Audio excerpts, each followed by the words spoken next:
ঈসা আলাইহিস সালাতু ওয়াস সালাম সামনের দিকে অগ্রসর হওয়ার জন্য আমার আল্লাহ হুকুম করলেন, ঈসা রে তুমি সামনের দিকে যাও।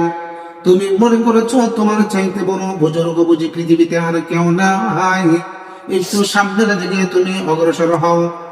ঈসা আলাইহিস সালাতু ওয়াস সালাম লাঠি দিয়ে ধীরে টুক টুক করে সামনের দিকে অগ্রসর হতে শুরু করলেন। যেতে যেতে হঠাৎ করে তিনি থমকে দাঁড়ালেন। আমার আল্লাহ ডাক দিয়ে বললেন, ঈসা রে এবার তোমার সামনে দেখো একটা বিশাল বড় পাথর, এই পাথরের উপরে তোমার হাতের লাঠি দ্বারা আঘাত করো।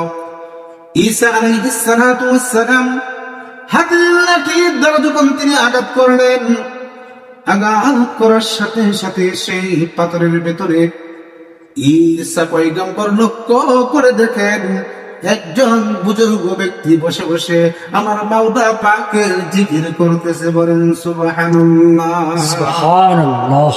গফুরুর রহিম নাম তোমার আল্লাহু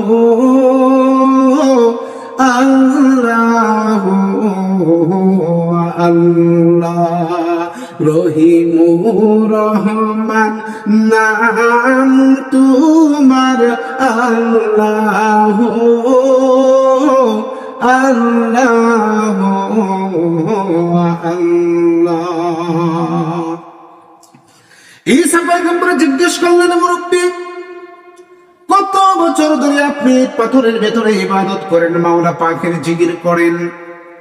মুরব্বী ডাক দিয়ে বললেন, ওগো পয়গম্বর, এই পাথরের ভিতরে আজ থেকে আমি 40 বছর ধরে এই জায়গার ভিতরে বসে বসে মাওলা পাকের জিকির করি। বলেন সুবহানাল্লাহ। সুবহানাল্লাহ। এই পাথরের ভিতরে পানি পান করতে পারি, খাদ্য দ্রব্য সব কিছু মাওলার পক্ষ থেকে চলে আসে। আপনিও যদি ওই বুজুর্গের মতো করে আপনি ইবাদত করতে পারেন, মাওলাকে স্মরণ করতে পারেন, ডাকতে পারেন, আপনার ডাকে আমার আল্লাহ সাড়া দিবেন। উদউনি আস্তাজিব লাকুম ফাযকুরুনি আযকুরুকুম ওয়াশকুরুনি ওয়া লা তাকফুরুন। বান্দা তুমি যদি আমাকে স্মরণ করো, মনে রাখবা আমিও তোমাকে স্মরণ করব। বলেন সুবহানাল্লাহ। সুবহানাল্লাহ।